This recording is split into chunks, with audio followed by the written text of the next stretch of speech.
स्वामी जी, अब एक चीज और समझाइए। पावर योग सेशन करते करते आजकल एक और लफ्ज बड़ा चलन में है, इंसुलिन रेजिस्टेंस। ये क्या बला है और ये शरीर में चुपचाप कैसे बढ़ता चला जाता है?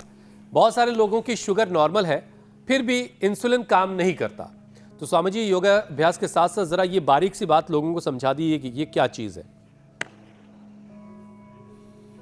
तो देखो, मंडूकासन, योग मुद्रासन और जो पवन मुक्तासन, देखो एकदम सिंपल है। ये अभ्यास ही कर ले, इससे पेनक्रियाज एक्टिवेट हो जाता है। कर, ये कर भैया सुदर्शन। हाँ, ये ऐसे।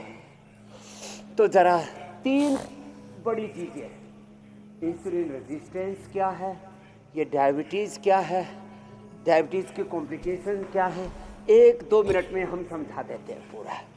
तो एक तो जब पेनक्रियाज पर सूजन आ जाती है, उसकी एक्टिविटी घट जाती है, फिर पेट में भयंकर दर्द होने लगता है, इसको पेनक्रियाटाइटिस कहते हैं। तो वो सारे अभ्यास हम बता रहे हैं आज, जो डायबिटीज़ के पेशेंट के लिए ज़रूरी हैं। तो हमने दंड बैठक भी बताया, भुजंगासन भी बताया, साधारण दंड भी बताया और हनुमान दंड भी बताया, साथ में स्थित कोणासन, चक्रियासन भी बता रहे, योग मुद्रासन, और फिर जो है उसके साथ साथ मंडूकासन, अर्धमत्स्येंद्रासन, वक्रासन, गोमुखासन, पवन मुक्तासन, उत्तान पादासन, वकासन भी बताएंगे। तो पेनक्रियाटाइटिस के लिए तो यह है कि पित्त कम करो, पित्त का प्रशमन करो, एलोवेरा, वीटग्रास, लौकी का जूस आदि पियो और पेनकोग्रिट ले लो, पेनक्रियाज अच्छा हो जाएगा। पेनक्रियाज के बीटा सेल्स डिजनरेट होते हैं, इंसुलिन कम बनता है।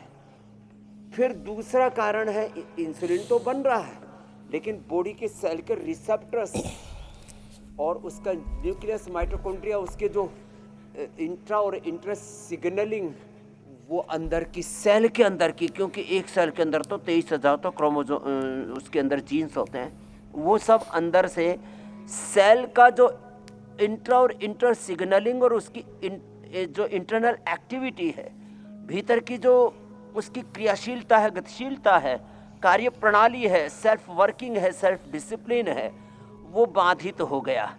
तो एक सेल के लेवल पर जब उसकी एक्टिविटी पूरी गड़बड़ा जाती है तो इंसुलिन भी बन रहा है तो भी शुगर कंट्रोल नहीं हो रही है।